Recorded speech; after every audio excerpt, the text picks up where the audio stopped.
안녕하세요. 큰 태풍이 올라오고 있다는데 모두 피해 없으시길 간절히 바라며 사연 보내봅니다.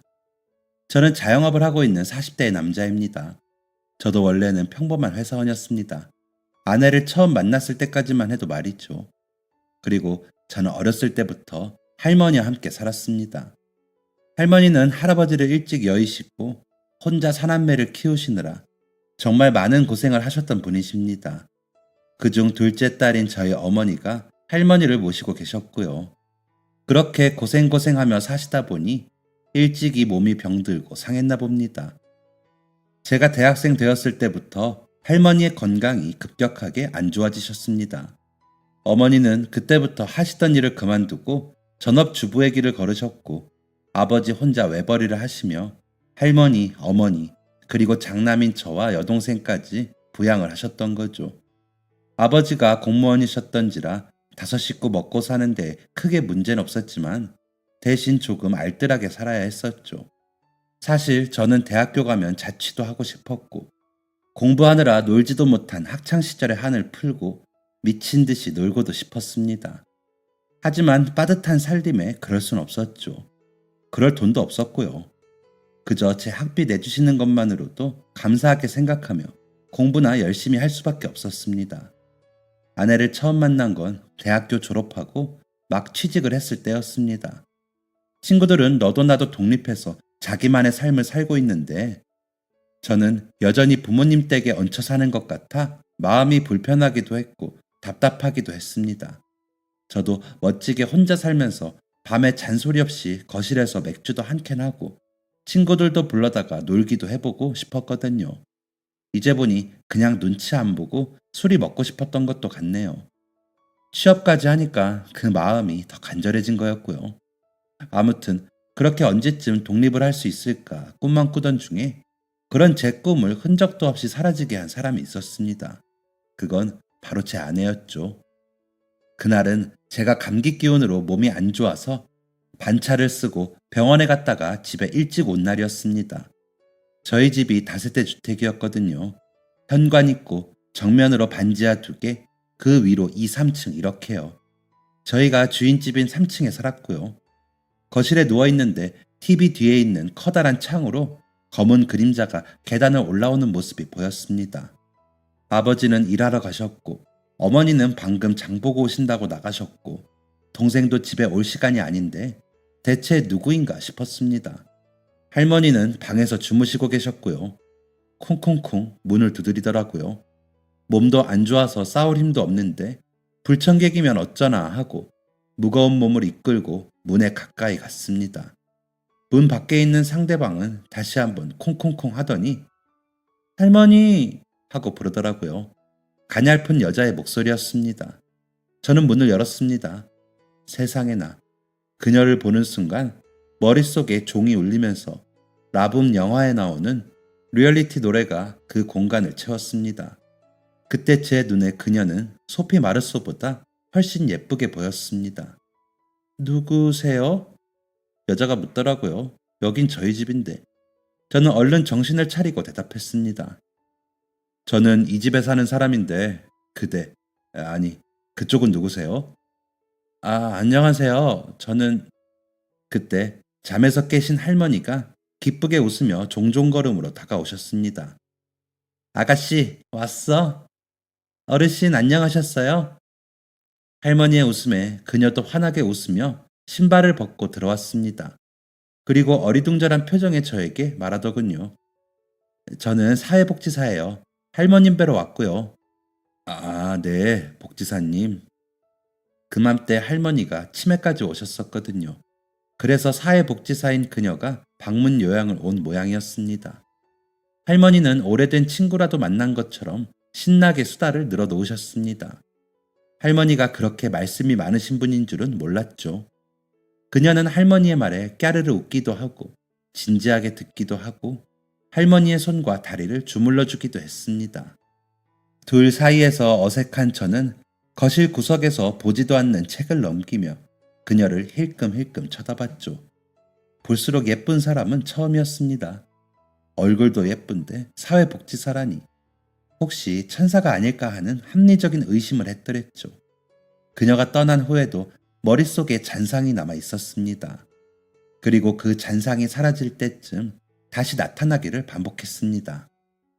그녀는 언제나 밝은 얼굴을 하고 할머니를 대할 때 정말 진심을 다했습니다. 그런 그녀에게 푹 빠질 수 없는 사람이 있을까요? 처음으로 독립을 안 하길 잘했다고 생각이 든 순간이었습니다. 그렇게 그녀가 저희 집에 5번째쯤 왔을 때 그날은 도저히 그녀를 그냥 보내면 안 될 것 같았습니다. 그럼 저 가볼게요. 안녕히 계세요, 어르신. 또 올게요. 그녀가 할머니와 인사하는 소리에 얼른 외투를 하나 걸치고 신발을 신었습니다. 엄마, 나 마트 다녀올게요. 콩나물 사올게. 콩나물? 콩나물은 갑자기 왜? 아이, 엄마가 사오랬잖아요. 다녀올게. 콩나물 집에 있어. 예, 성원아. 저는 그녀와 함께 집을 빠져나왔습니다. 그런데 막상 따라 나오니까 뭐라고 말을 걸어야 할지 모르겠더라고요. 한 5분 동안 쫓아만 간 것 같습니다. 그녀는 중간중간 뒤를 돌아보면서 고개를 갸웃거리고 갈 길을 갔습니다. 저기요.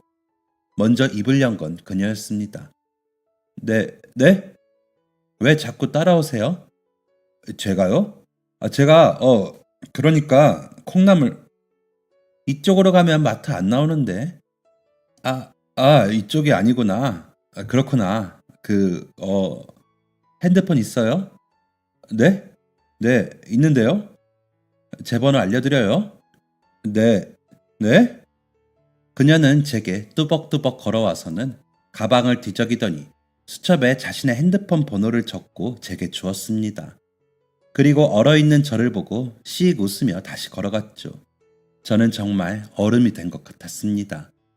긴장해서 땀까지 나는 손에 있는 그녀의 전화번호를 천천히 내려다 보았습니다. 야호 하고 소리를 지르니 제가 천사의 번호를 알아냈다는 실감이 들었습니다. 그렇게 저희의 인연은 시작되었습니다. 그녀는 어떻게 그렇게 잘 맞는 직업을 선택한 건지 정말 뼛속까지 착하고 선한 사람이었습니다. 그러면서도 똑부러지고 야무진 게 최고의 여자였죠. 저는 이 사람을 놓칠 수 없다고 생각했고 연애 1년 차에 프로포즈를 했습니다. 레스토랑에서 꽃다발과 반지를 주는 평범한 프로포즈에도 그녀는 행복의 눈물을 흘려주었고 우린 그렇게 부부가 되었습니다. 그녀를 영원히 행복하게 해줘서 평생 천사 같은 미소를 봐야겠다고 다짐을 했습니다. 하지만 그 다짐은 결혼한 지 1년도 안 되어 무너지게 되었습니다. 할머니가 돌아가셨습니다. 자다가 돌아가셨고 어머니가 발견하셨습니다. 어머니는 그 자리에서 쓰러지셨습니다.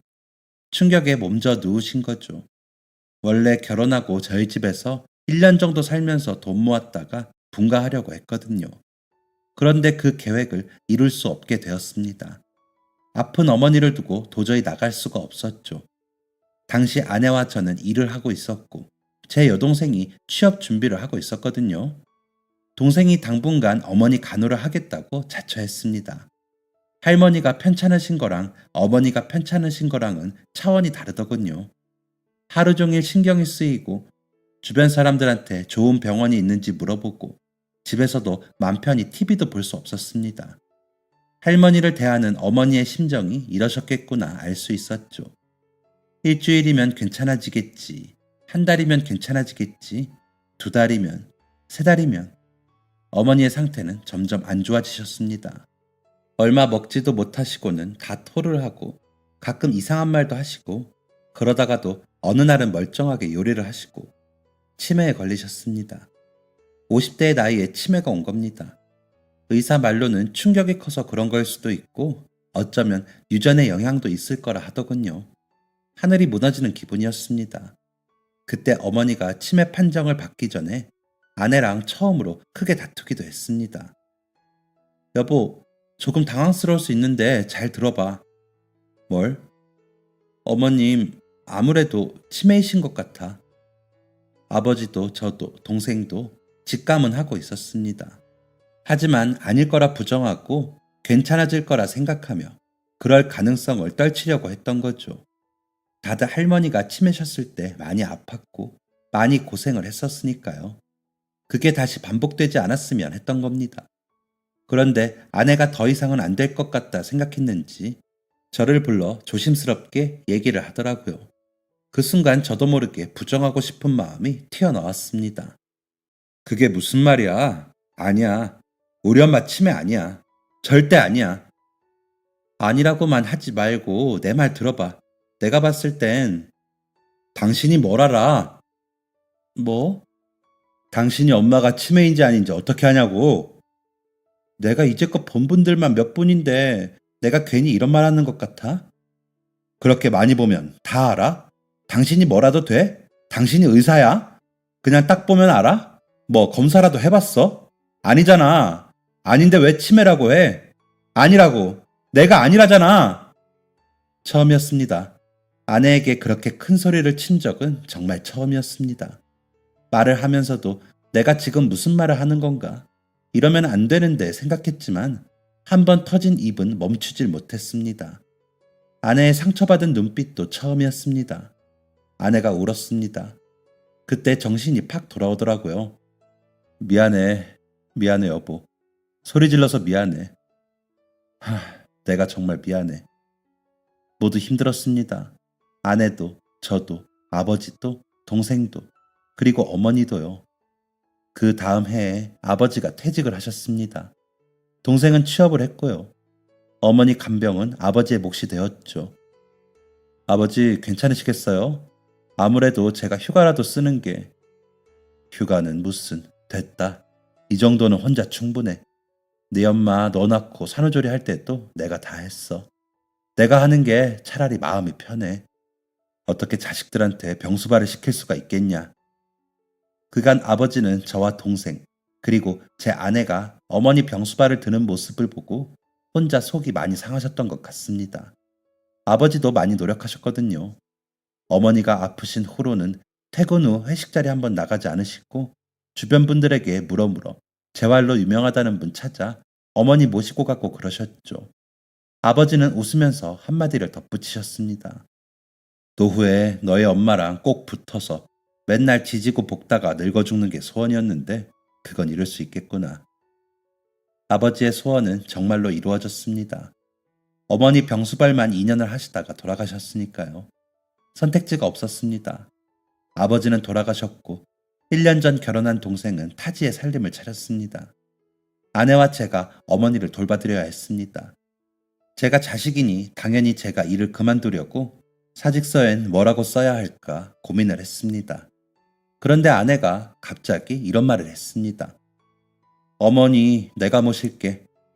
뭐? 당신이 왜? 당신이 왜라니 그 말은 좀 서운한데. 아니, 그게 아니라 어떻게 그래. 어떻게 당신을 고생시켜. 당연히 내가 해야지. 이게 무슨 고생이야. 난 전혀 고생이라고 생각 안 해. 나 사회복지사야. 치매이신 분들 많이 보고 많이 배웠어. 나만큼 잘할 사람 없어. 그리고 어머니한테 내가 받은 사랑이 얼만데. 내가 하고 싶어. 아내가 친정 어머니가 안 계시거든요. 아버님 손에만 컸습니다. 그래서인지 저희 어머니가 저보다 아내를 더 챙겼고 더 예뻐하셨습니다. 아내도 그런 어머니에게 많이 의지했고요. 그래도 하루 종일 돌보는 건 또 다를 텐데 할 수 있다니까. 그리고 현실적으로 생각해도 당신이 일하는 게 맞잖아. 나야 이거 계속 해봤자 박봉이고 당신이 나보다 더 버니까. 당신 버는 거랑 여기 아랫집들 월세 나오는 걸로 우리 셋 충분히 생활 가능해. 아내 말이 맞았습니다. 결국 고민 끝에 아내에게 어머니를 맡기게 되었습니다. 고생 안 시키겠다고 약속했는데 되려 고생을 더 시키고 있었죠. 그런데 그렇게 아버지 상을 치르고 얼마 지나지 않았을 때였습니다. 큰고모한테 연락이 오더라고요. 성원아, 너네 집 빼라. 네? 못 들었어? 집 팔으라고. 그게 무슨 말씀이세요, 고모? 네 고모부 회사 망했어. 부도나고 빚이며 뭐며 지금 파산 직전이야. 니네 집 살 때 고모부가 너희 아버지한테 돈 빌려준 거 알지? 내가 18살부터 일해서 니네 아버지 대학 보내고 장가 보내고 다 했고. 너 다 알잖아? 예, 알죠. 그래도 고모 이건 좀... 그래, 너네도 힘들겠지. 아버지 돌아가시고 어머니도 그 지경이고. 그런데 그건 이미 다 일어난 일이고. 우리는 해결할 수 있는 일이잖아. 가족이면 서로 도와야지. 그렇지? 다른 선택지는 없었습니다. 어른들의 문제였습니다. 제가 안 된다, 그럴 수 없다 할 수 있는 입장이 아니었습니다. 제가 2살 무렵부터 살았던 그 집이 그렇게 한순간에 사라지게 되었습니다. 급한 대로 분가하려 모았던 돈에 대출을 조금 받아서 작은 아파트를 하나 구했습니다. 어머니와 저, 아내가 살기에 적당한 작은 집이었죠. 아파트에 살면 관리비를 내더라고요. 예상치 못한 고정 지출이 생겼던 겁니다. 최대한 아껴서 이사하려고 쓰던 것들 다 가져왔다고 생각했는데 짜잘한 살림살이를 사는 것도 한두 푼이 아니었습니다. 뭉텅이로 빠져나가는 돈들을 보며 한숨만 쉬고 살았습니다. 그래도 후년에 회사에서 승진할 가능성이 있었기에 그럼 지금보다는 조금 더 나아지겠지 하고 버티며 살았습니다. 그런데 저희의 불행은 거기서 끝이 아니었습니다. 회사에서 제가 하지도 않은 일에 대한 억울한 오해를 받게 되었습니다. 과장이 자기가 일 처리를 잘못해놓고 그걸 제 탓으로 돌리고 덤탱이를 씌운 겁니다. 표면상으론 제가 진행한 프로젝트처럼 되어 있었지만 사실 과장이 다 진두지휘하고 영업팀이랑 거래처도 직접 나갔거든요. 그런데 알고 보니까 그 사이에서 회사 돈을 빼돌려 횡령을 한 겁니다. 굉장히 중요한 프로젝트인데 과장이 사이에서 사고를 치는 바람에 거래처도 놓치게 되면서 피해가 정말 어마어마했습니다. 회사 하반기 실적에 꽤 큰 영향을 줄 정도였죠. 그런데 그걸 제 탓으로 돌리는 겁니다. 부장님, 저 정말 아니에요. 저 아시잖아요. 제가 그런 짓 할 사람인가요? 그거 과장님이 다 하신 거예요. 진짜라고요. 정원 씨, 최근에 아버지가 돌아가셨지? 어머니도 아프시고. 네? 부장님, 그 얘기가 갑자기 왜 나오는 거죠? 돈이 필요했을 수도 있겠지. 네? 그게 무슨 말씀이세요? 저 정말 아니라니까요. 억울합니다. 자네 그거 알아? 최 과장 전무님 조카야. 네? 제가 이길 수 없는 싸움이었습니다. 세상엔 어떻게 이런 불합리한 일이 많은 걸까요? 그렇게 하루아침에 저는 회사에서 잘리게 되었습니다. 과장은 인심 써주는 척하며 그래도 자기가 윗선에 얘기해서 퇴직금은 챙겨주라고 했다더군요. 그 면상에 침이나 뱉고 올 걸 그랬습니다. 순식간에 집도 잃고 직장도 잃은 저는 절망에 빠졌습니다. 제가 일하던 업계가 좁아서 횡령해서 잘렸다는 소문도 다 난 판국에 제가 들어갈 자리는 없었습니다. 대학생 때부터 전공으로 했던 걸 갑자기 못하게 되니 제가 할 줄 아는 건 아무것도 없었습니다. 1달 정도 집에 있으면서 깊은 절망에 빠져 있었습니다. 그러던 어느 날 큰 삼촌에게서 전화가 왔습니다. 성원아, 잘 지냈냐? 너희 엄마는 잘 계시고 삼촌이 한번 가야 하는데 가게가 바빠서 도통 시간이 안 나네. 별일은 없고. 어머니의 오빠이신 큰 삼촌은 원래 닭 한 마리집을 하시다가 그때부터 몇 년 전에 치킨 장사로 바꾸셨는데 그게 좀 잘 돼서 돈을 많이 벌고 계셨습니다. 가끔 저희 집 오셔서 용돈도 주시고 하셨죠. 근데 큰삼촌 늦지막히 결혼하시고 아이를 셋 두고 계셨어서 장사하랴 일하랴 많이 바쁘셨습니다. 그래도 종종 전화로 안부도 묻고 어머니랑 맛있는 거 먹으라며 용돈도 보내주시던 따뜻하고 좋으신 분이었죠. 갑자기 큰삼촌 전화를 받으니까 울컥하더라고요. 더 이상 의지할 곳이 없다고 생각했는데 그때 큰삼촌의 존재가 굉장히 크게 느껴졌습니다. 저희 집 판 거랑 회사 잘린 거 다 삼촌한테 말씀드렸더니 삼촌이 괜찮냐면서 걱정을 엄청 하시더라고요. 그러면서 고민을 하시더니 가게 일 배워볼 생각이 없냐고 하셨습니다. 삼촌은 아직 초등학생, 중학생인 애들 키워야 해서 일은 계속 해야 하니 치킨 튀기는 거랑 닭 가져오는 업체랑 등등 알려주신다고 하시더라고요. 장사에는 전혀 생각을 안 하고 살았었는데 큰삼촌이 닭 장사하면 못해도 웬만한 월급보다 훨씬 벌 거라며 다 알려줄 테니 와보라고 하셨습니다. 그땐 그게 마지막 기회처럼 느껴졌습니다. 정말 마지막 동아줄 같았죠. 그날부터 저는 왕복 5시간이 걸리는 거리를 왔다 갔다 하면서 큰삼촌한테 일을 배웠습니다. 가끔 가게 마감까지 도우면 큰삼촌 집에서 자고 다시 아침에 일어나서 오픈 준비하고 했습니다. 마음씨 착한 제 아내는 응원해 주었습니다. 그 응원에 힘입어 한 달 동안 가게 운영이랑 치킨 튀기는 거 다 배우고 제 퇴직금에 큰삼촌이 빌려주신 돈으로 집 근처에 가게 하나 차렸습니다. 그렇게 갑자기 저는 자영업자가 되었습니다. 세금 같은 것도 복잡하고 전기세는 또 왜 이렇게 많이 나오는지 모르겠고 홍보를 어떻게 해야 할지도 막막하고 모든 게 어려웠지만 아내가 있어서 힘이 났습니다. 어머니의 치매는 아주 심한 정도는 아니었습니다. 옆에서 케어를 해드려야 하는 게 당연했지만 제정신으로 돌아오셨을 땐 잠깐 자리를 비워도 될 정도였습니다. 그래서 아내가 중간중간 가게를 나와 일손을 도와주었습니다. 살림에 일에 어머니 간호까지 정말 제가 아내에게 너무 큰 빚을 지고 말았네요. 첫 한두 달은 손님이 꽤 있었습니다. 아마도 오픈빨이었겠죠. 큰삼촌도 그러시더라고요. 오픈하고 장사 잘 된다고 자만하지 말고 서비스 팍팍 주고 손님들한테 무조건 친절하게 하라고요. 그렇게 동네 단골이 한 분, 두 분 쌓여가는 거라고 하시더군요. 삼촌이 알려주신 대로 정말 열심히 서비스를 했습니다. 그렇게 하다 보니 정말 단골 고객도 생기고 배달도 꾸준히 들어올 정도로 성장을 하더군요. 어마어마하진 않았지만 이전에 회사에서 일할 때보다 돈을 많이 벌었습니다. 큰삼촌이 자신한테 빌린 돈은 천천히 주라고 하셔서 대출금 먼저 모아서 한 번에 갚아버리고 달달이 큰삼촌한테 돈 보냈습니다. 그렇게 가게 운영을 4, 5년을 했습니다. 나름 동네 맛집이 되었고 찾아주시는 분들도 많았죠. 그리고 저희 가게 앞에 대학교가 하나 있었는데 거기 교수님들도 가끔 저희 가게 와서 회식하시기도 했습니다. 프랜차이즈점이나 아주 유명한 가게가 아니라 학생들은 많이 이용하지 않았지만요. 이대로만 유지된다면 더할 나위 없이 좋겠다 싶었습니다. 어느 날이었습니다. 제가 배달비 아끼려고 가끔씩 배달도 나갔거든요. 가게 손님 없는 오픈한 지 얼마 안 된 시간에 배달 들어왔길래 닭 튀겨서 직접 배달을 다녀왔습니다. 다녀와서 가게 앞에 오토바이 세워두고 들어가서 다시 일하고 있는데 곧 아내가 가게에 오더라고요. 가게 앞에 있는 저 애는 누구지? 누구? 내다보니 웬 꼬마가 오토바이 주변을 기웃거리더라고요. 그러더니 오토바이 뒤에 실린 배달통에 코를 가져다 대고 킁킁거리는 겁니다. 그 모습이 귀엽기도 하고 웃기기도 했습니다. 넌 누구니? 안녕하세요. 저는 이태양이고 7살이에요. 거기서 뭐해? 오토바이 옆에 있으면 위험한데. 여기서 엄청 맛있는 냄새가 나서요.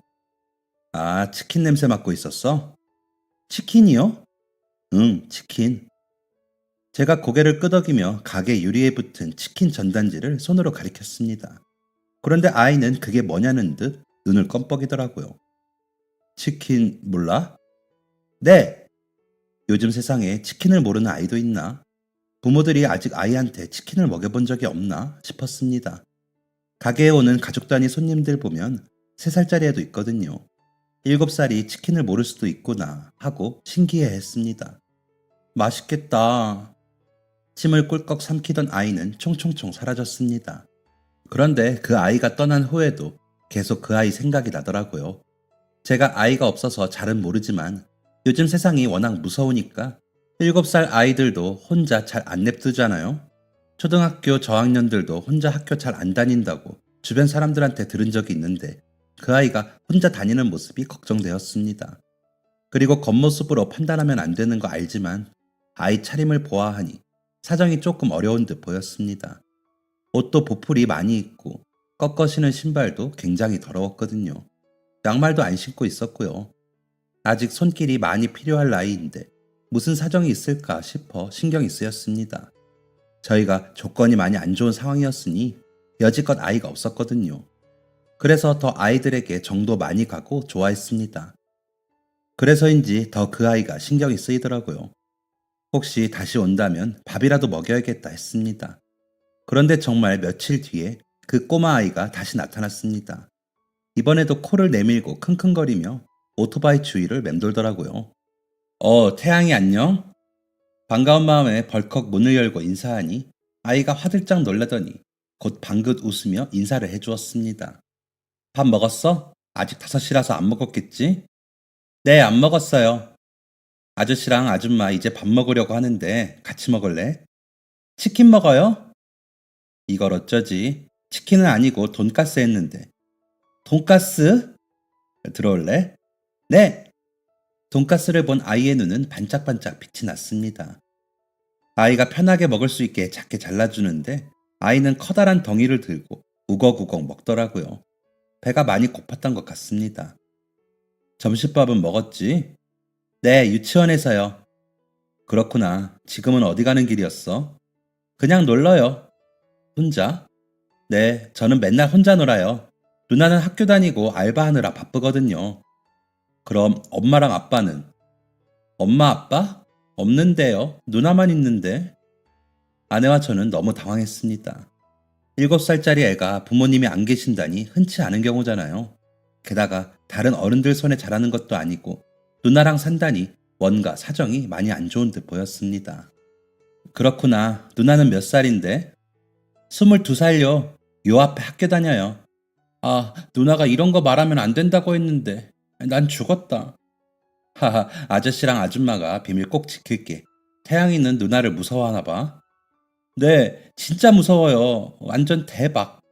누나한테 맨날 혼나요. 신발 꺾어 신는 것도 뭐라고 하고 얼굴에 뭐 묻히고 다니면 거지처럼 보이면 안 된다고 혼나고 음식점 앞에서 냄새 맡고 있으면 엄마 아빠 없는 티내지 말라고 혼나요. 이보름 완전 괴물. 그렇구나. 누나가 태양인을 많이 사랑하나 보다. 우엑. 장난꾸러기 같은 꼬마 아이는 성인 한 명이 먹을 양의 돈가스와 밥을 금방 해치웠습니다. 사연을 들으니 마음이 더 안 좋아진 저는 꼬마가 가기 전에 빨리 치킨을 한 마리 튀겼습니다. 치킨과 감자튀김, 떡볶이까지 바리바리 싸서 아이의 손을 잡았습니다.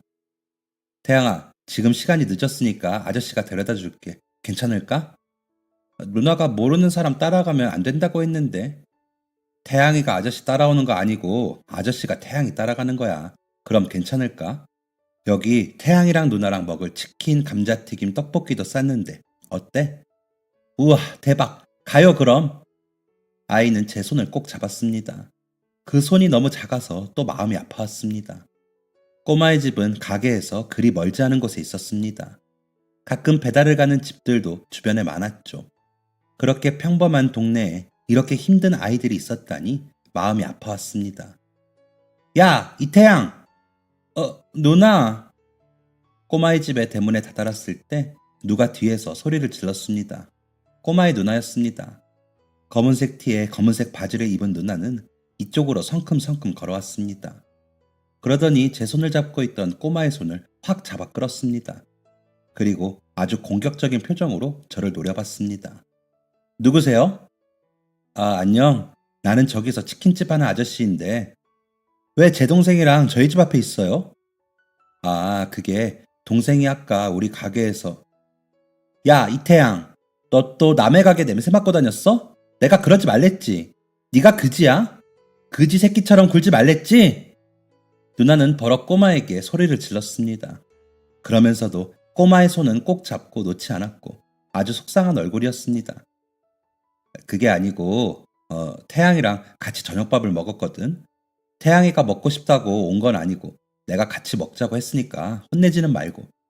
그리고 이건 치킨을 너무 많이 튀겨서 좀 남아서 가져다 주려고 아저씨가 같이 온 거야. 그러니까 태양이 혼내지 마, 학생. 그 아이는 조금 진정된 듯 보였지만 여전히 저를 경계하는 눈빛을 보냈습니다.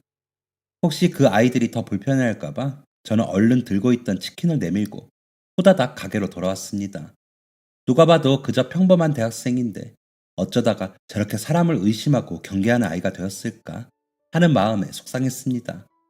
예쁜 옷 입고 친구들하고 한창 놀 때인데 후줄근한 티셔츠를 입고 매일 알바를 한다는 그 아이가 안쓰러웠고요. 그런데 다음날 뜻밖에도 꼬마 아이의 누나가 저희 가게를 찾아왔습니다. 안녕하세요. 안녕. 여긴 어쩐 일로 왔니? 그게 감사하다고 말씀드리려고요. 응? 뭐가? 어제 주신 거 잘 먹었어요. 태양이가 치킨을 한 번도 먹어본 적이 없거든요. 하루에 1,000원 더 쓰는 것도 어려운 형편이라 챙겨주셔서 감사합니다. 그리고 또 어제 그렇게 예의 없게 굴어서 죄송해요. 태양이한테 다 들었어요. 제 동생 챙겨주셔서 감사합니다. 태양이한테 들으셨겠지만 태양이랑 저랑 둘이 있으니까 혹시나 나쁜 마음 가지고 접근하는 어른들이 있을까봐 항상 조심하라고 하거든요. 그런데 애가 아직 어려서 뭘 몰라요. 하하, 그렇구나. 괜찮아. 어리니까 그런 거지. 학교는 이 앞에 다니는 거야? 네, 3학년이요. 그렇구나. 공부 잘하나 봐. 태양이 말로는 맨날 학교 갔다가 알바한다던데 힘들진 않고? 힘든데 뭐 어쩔 수 없죠. 졸업할 때까지는. 그렇구나. 지금은 집에 가는 거야? 네, 학교 끝나서 집 갔다가 알바 가려고요. 아, 그럼 잠깐만. 저는 냉동실에 있던 태양이가 어제 먹은 돈가스를 꺼내왔습니다. 더 챙겨주고 싶었는데 마땅한 게 안 보이더라고요. 이거 태양이가 잘 먹더라고. 우리 아내가 좋아해서 사둔 건데 우리 집에 많이 있으니까 가져가서 먹어. 안 그러셔도 되는데. 아저씨가 주고 싶어서 주는 거야. 가져가. 감사합니다. 제가 나중에 꼭 다 갚을게요. 에이, 돈가스가 뭐 별거라고. 맛있게 먹어주면 아저씨는 그걸로 충분해. 그리고 태양이가 혼자 돌아다니면서 노는 것 같더라고. 혹시 보름이 네가 저녁밥 챙겨주기 힘든 상황이면 태양이 보고 아저씨 가게로 오라고 해. 맛있는 거 많이 해준다고. 네, 정말 감사합니다. 꾸벅꾸벅 인사를 하던 아이는 돈가스를 꼭 안고 가게를 나섰습니다. 걱정되고 불편했던 마음이 조금은 나아지는 것 같았죠. 그날 이후 태양이는 자주 저희 가게에 놀러 왔습니다.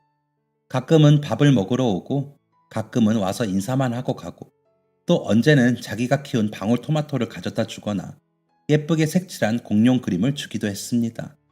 저와 아내는 그럴 때마다 정성껏 차린 밥을 주고, 치킨도 챙겨주고, 과일도 주고, 반찬도 챙겨주었습니다. 태양이가 친구들 킥보드 타고 유치원 온다고 입이 삐쭉 나왔길래 하나 사주기도 했고요. 물론 보름이한테는 조카가 타던 거라고 했고요. 그저 귀엽고 소중한 인연이었죠. 그 나이에 하지 않아도 될 고생을 하는 예쁜 아이들을 보며 많은 생각이 들었습니다. 이렇게 사는 아이들이 얘네들 말고도 또 있겠구나 하는 생각이 드니까 마음이 아프더라고요. 그래서 그때부터 태양이와 보름이처럼 힘든 상황에 있는 아이들을 도우게 되었습니다. 뭐 거창한 건 아니었고 그냥 가게 쉬는 날에 치킨 한가득 튀겨서 보육원이나 청소년 쉼터 같은 곳에 가서 치킨을 나눠줬습니다. 금전적으로 몇백만 원, 몇천만 원 기부하는 사람들과 비교하면 저는 정말 아무것도 아닌 수준이었지만 제가 가져간 치킨을 맛있게 먹는 아이들을 볼 때면 너무너무 행복했습니다. 가게 손님들이 맛있게 드시는 것보다 더 뿌듯했죠. 그렇게 별탈 없이 가게를 운영하던 중에 또 한 번의 위기가 찾아오게 되었습니다. 경쟁사가 등장한 거죠. 제가 그들을 경쟁사라고 하는 것도 웃긴 정도로 어마어마한 경쟁사였습니다. 가장 잘 나가는 프랜차이즈 치킨집이 6개월에 걸쳐 두 곳이 생긴 거죠. 한 군데는 제 가게와 같은 길에 생겼고, 한 군데는 조금 더 나간 삼거리에 생겼습니다. 저 같은 동네 치킨집은 망하라는 것과 다름없었죠. 무서운 속도로 매출이 떨어졌습니다. 배달이 가장 잘 되는 시간에 프랜차이즈 치킨집들은 지나가면 앞에 오토바이들이 끊이질 않더라고요. 반면에 저희 가게는 정말 파리만 날리는 수준이었습니다. 나름 몇 년 동안 가게를 운영하면서 배달 많이 가는 단골집들도 있었고 좋은 후기도 많았는데 그런 걸로 대형 기업을 이길 수는 없더라고요. 이벤트도 해보고 서비스도 많이 보내보고 큰맘 먹고 가게 외관도 새로 칠했지만 상황은 나아지지 않았습니다. 하는 수 없겠더라고요. 무작정 이걸 잡고 있기에는 저도 나이가 있고 편찮으신 어머니까지 있는 상황이었습니다. 가장 장사가 안 되었을 때 얼마를 벌었냐면 가게세 내고 공과금 내고 재료값 빼고 나니까 저한테 딱 150만 원이 남더랍니다. 당장 가게를 접어도 이상하지 않은 상황이었죠. 결국 장사를 접기로 마음을 먹었습니다. 가게에 남아있던 포장용기랑 남은 닭들만 팔아야겠다 했죠. 그런데 그게 팔리겠습니까? 그냥 닭 다 튀겨서 자주 가던 보육원에 가져다 주었습니다. 마지막이 이렇게 뜻깊은 일로 마무리된다면 그걸로 만족할 수 있었습니다. 그렇게 보육원에 치킨 돌리고 가게로 왔는데 가게 앞에 보름이랑 태양이가 기다리고 있더라고요. 얘들아, 여기서 뭐하니? 아저씨, 어디 다녀오셨어요? 한참 기다렸잖아요. 아저씨 보육원에 치킨 가져다 주고 왔어. 그런데 왜? 무슨 일 있니? 갑자기 보름이랑 태양이가 마주보고 씩 웃더랍니다. 그러면서 보름이가 그러더라고요. 아저씨, 혹시 이번 주 금요일 날 치킨 100마리 될까요? 뭐? 치킨 100마리요. 이게 무슨 일인가 싶었습니다. 일단 아이들이랑 가게로 들어가서 자초지종을 들어봤습니다. 몰랐는데 보름이가 과 대표더라고요. 장학금 때문에 하고 있다고 했습니다. 그런데 이번에 학교에서 체육대회를 하는데 교수님들께서 밥 사 먹으라고 했다더군요. 그 권한이 보름이한테 생겼고요. 학생들 의견 취합했는데 도시락 먹느니 치킨이 100배 낫다고 했답니다. 그래서 보름이가 저희 가게로 달려온 거죠. 저한테 치킨 부탁하려고요. 솔직히 고민되지 않을 수 없었습니다. 하루에 치킨 10마리도 안 나가는데 하루에 100마리라니 거절할 이유가 없었죠. 어차피 아직 주인분한테 가게 내놓는다고 말하지도 않았었고 딱 한 달만 더 해볼까 하며 보름이한테 알겠다고 걱정 말라고 했습니다. 그리고 금요일날 치킨 120마리 튀겨서 아내랑 같이 보름이네 학교로 배달 갔습니다. 저희는 3, 4, 5 모여있는 아이들한테 치킨을 직접 놔주었고 맛있게 먹으라는 인사도 잊지 않았습니다. 선배님들, 후배님들, 동기님들, 여기 사장님들이 학교 앞에 있는 치킨집 사장님들이거든요. 보육원이나 센터 다니면서 어려운 분들한테 치킨도 나눠주시는 좋은 분들이세요. 가격도 프랜차이즈 치킨집들보다 훨씬 싸니까 우리 많이 이용합시다. 게다가 저희 100마리 주문했는데 120마리 주셨어요. 저와 아내가 이제 자리를 떠나려는데 보름이가 외쳤습니다. 앉아서 치킨을 먹던 학생들이 환호성을 지르며 네 하고 소리치며 정말 맛있다고 다음에 꼭 시켜 먹겠다고 해주더라고요. 보름이와 학생들에게 정말 고마웠습니다. 학교 나와서 가게로 가는데 괜히 눈물 나고 그러더라고요. 그런데 그 학생들이 다음에 또 시켜 먹겠다고 하는 말이 진짜였나 봅니다. 학교 기숙사, 근처 원룸, 고시원에서 배달이 종종 들어오더라고요. 저희 고객 중에 학생들이 많이 없었는데 그날 이후 학생들이 정말 많이 이용해 주었습니다. 과 회식도 저희 가게로 오고 저희 가게에 오던 교수님들도 저희가 보육원 나가고 했던 거 어떻게 아시고 학생들 데리고도 오시고 가끔 포장도 해가고 그러셨습니다. 이뿐만이 아니었습니다. 학생들 말고도 다른 일반 손님들의 주문도 갑자기 많아지기 시작하더라고요. 이게 대체 무슨 경우인가 싶었는데 어느 날 가게 출근하다가 이런 종이를 발견했습니다. 착한 치킨집 사장님 도와주세요. 삐뚤빼뚤 크레파스로 쓴 글 밑엔 저희 가게로 오는 간단한 지도가 그려져 있더군요. 제목 밑에 있는 4-5줄 되는 글은 이런 내용이었습니다. 어려운 사람들한테 치킨도 나눠주는 착한 치킨집 사장님이 큰 치킨집들 때문에 위기에 처해 있다고 많이 이용하자는 내용이었죠. 태양이었습니다.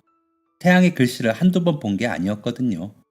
마침 그날 태양이가 저희 가게에 놀러 오더라고요. 태양아, 마침 잘 왔다. 이거 네가 그린 거야? 아저씨, 어떻게 하셨어요? 아이고, 이게 뭐야, 태양아. 이렇게까지 안 해도 되는데 아저씨가 너무 미안하잖아. 누나가 아저씨 가게 많이 힘든 것 같다고 우리가 나서야 한다고 했거든요.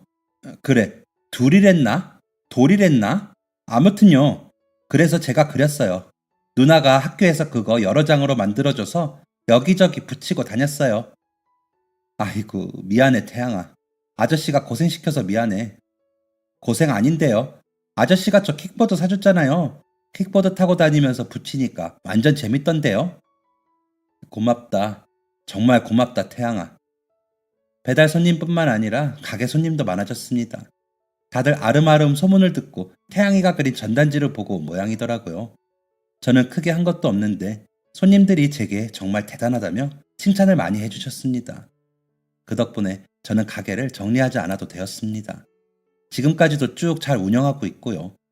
얼마 전에는 가게 안에 싹 리모델링을 했더니 가게 손님도 부쩍 많아졌습니다. 또 하나 저희 가게에 새로운 직원이 생겼습니다. 그동안에는 직원들의 형편도 아니었고 아내가 있으니까 좀 더 고생하더라도 둘이서 했거든요. 그런데 프랜차이즈 가게가 들어오기 전보다 훨씬 장사도 잘 되고 있고 언제까지 아내를 고생시킬 수는 없을 것 같아서 큰맘 먹고 직원을 들이기로 결정했습니다. 그리고 그건 바로 보름이죠. 보름이는 방과 후와 주말에 저희 가게를 도와주고 있습니다. 고등학생 때부터 알바를 많이 해봐서 그런지 손도 빠르고 눈치도 좋고 손님 상대도 아주 잘하는 최고의 직원이죠. 그리고 어찌나 손님도 잘 모아오는지 얼마 전에 과 신입생 환영회도 저희 가게로 데려와서 하고 아주 복덩이입니다. 이 고맙고 중요한 인연을 안일하게 생각하지 않고 더 잘하고 노력해서 좋은 사람들과 좋은 관계를 잘 지켜보려고 합니다. 제 소중한 가족들한테도 더 잘할 거고요. 아, 그리고 보름이가 저희 가게 직원으로 온 이유. 아내를 고생시킬 수 없었던 이유 중 가장 중요한 게 있었습니다. 저 내년에 아빠 됩니다. 얼마 전부터 아내가 속이 불편하다고 하더니 이 나이에 자식이 생겼습니다. 기쁘기도 하고 놀랍기도 하고 그러네요. 늦은 나이에 결혼하신 큰삼촌이 엄청난 복이라고 생각하고 아내 잘 돌보라고 하셨습니다. 어머니도 이 사실을 알고 너무너무 좋아하셨고요. 어머니는 지금 많이 좋아지셨습니다. 가족들한테 더 잘하면서 좋은 아빠, 좋은 아들이 되도록 노력하겠습니다. 제 가게 와주신 손님들께 정말 감사드리고 아내랑 어머니께도 감사드리고 큰 삼촌께도 정말 깊은 감사 느끼고 있습니다. 그리고 마지막으로 보름아, 태양아 정말 고맙다. 너희를 알게 된 이후로 아저씨 인생이 달라졌어. 아저씨가 좋은 세상 많이 보여줄게. 열심히 살아보자. 지금까지 사연 들어주셔서 감사합니다. 사연이 재밌으셨다면 구독과 좋아요를 눌러주세요. 감사합니다. 안녕히 계세요.